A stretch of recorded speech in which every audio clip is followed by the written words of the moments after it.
The Africa Energy Indaba has launched the Solar and Wind Indaba. The event aims to accelerate the adoption of renewable energy solutions, particularly solar and wind. This is geared to address the growing energy needs of Africa while promoting sustainability and environmental consciousness.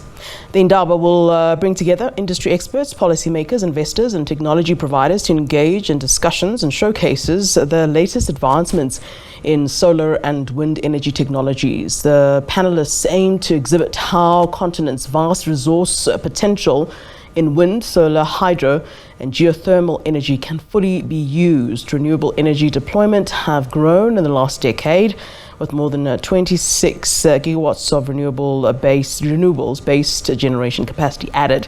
Solar and wind have contributed significantly to this growth. Experts say that they are now the cheapest energy technologies in many African countries. All right, let's get more on this now. We are joined by Benjamin Clarke, who is a business analyst for Solar Power Europe, which has partnered with the Solar and Wind Indaba. Very good evening to you, sir. Thank you so very much for joining us here on SABC News. Thanks for having me. The pleasure is all mine. Thanks so much. We talk about the acceleration of the adoption of renewable energy solutions, but let's talk about just how far we are now. Where are we at this time, especially when we're talking in the context of the African continent? So, if we're talking currently at the moment, I think there's about 23 gigawatts or so of renewable energy installed across Sub-Saharan Africa.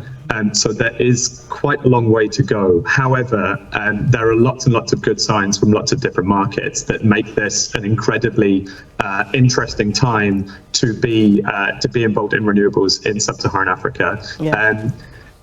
Not least, you will probably remember the Africa Climate Summit that took place in Nairobi this year, and where there was a quintupling of installed capacity of renewables proposed across Sub-Saharan Africa, and that strong political signal, combined with some various environmental factors that we see around various different markets, may mean that we see a bright future for renewables, and especially solar in Sub-Saharan Africa. And I really want to talk more about solar. You know, there is this perception that, you know, when we're talking about solar, we're really talking about, those that can afford it, and we're leaving behind vast majority, especially if we're talking about, let's say, South Africa, who might not be able to look at those sort of alternatives. I mean, you know, if you look at the fact that not a lot of homes, not a lot of people can afford to put in solar panels, it may be great, but it doesn't seem to be something that, you know, a lot of South Africans and the majority, would be able to do. So I think where I'm going with this is how feasible is it, when we're talking about these alternative energy sources in an African perspective?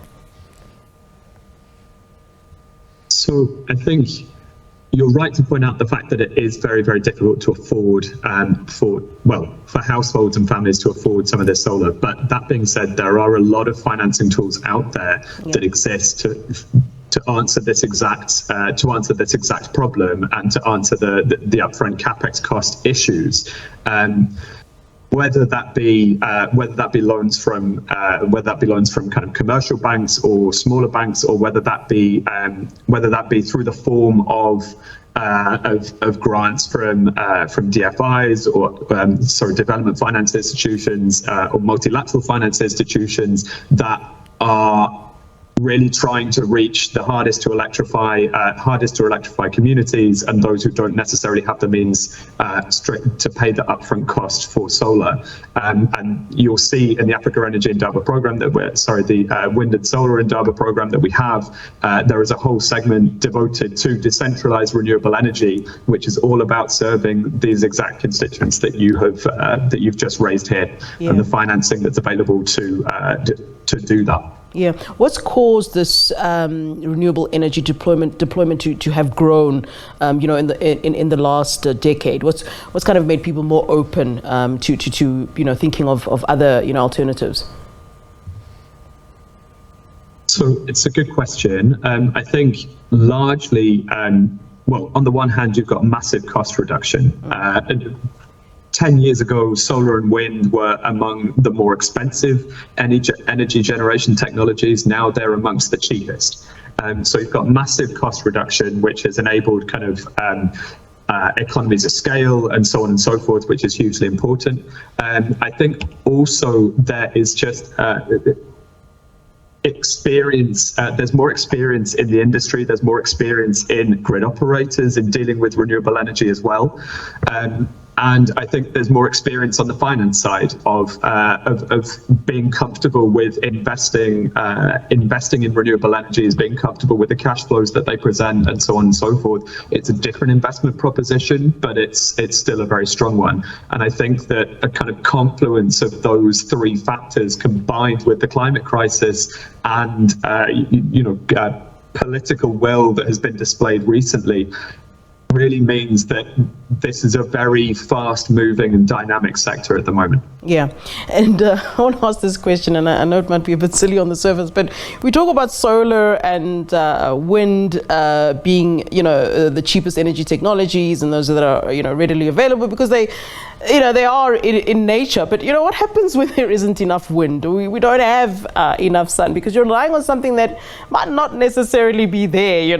Some might say God's will. If there's no wind, there's no wind. So, what then happens?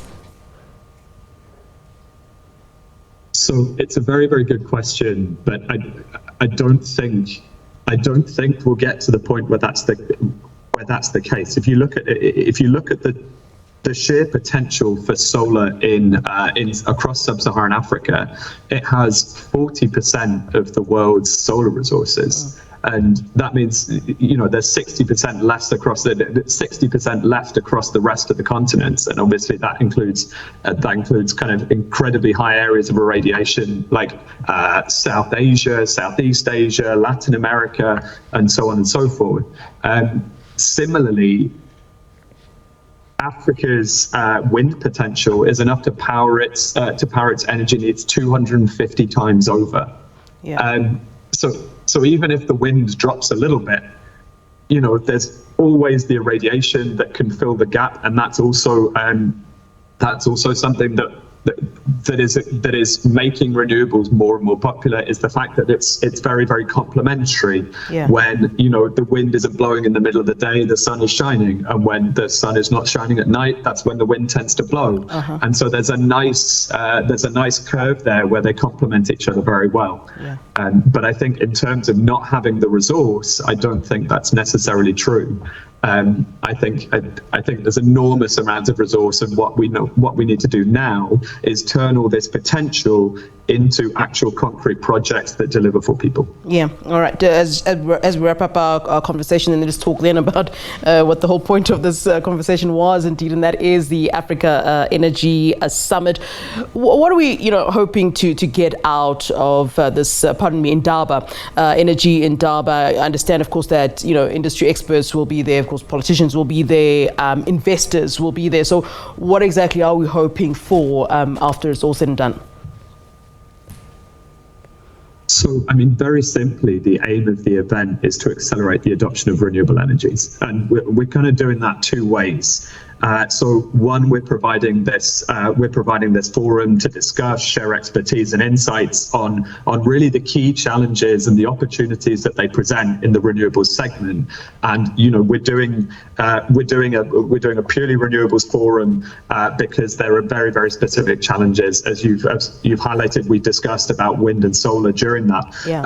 And then secondly, what we're doing is we're providing a specific platform, a dedicated platform, a dedicated exhibition space for companies to showcase products, services, innovations, and so on and so forth, and just show how far, how at the forefront these industries are and these technologies are, and how ready they are for deployment.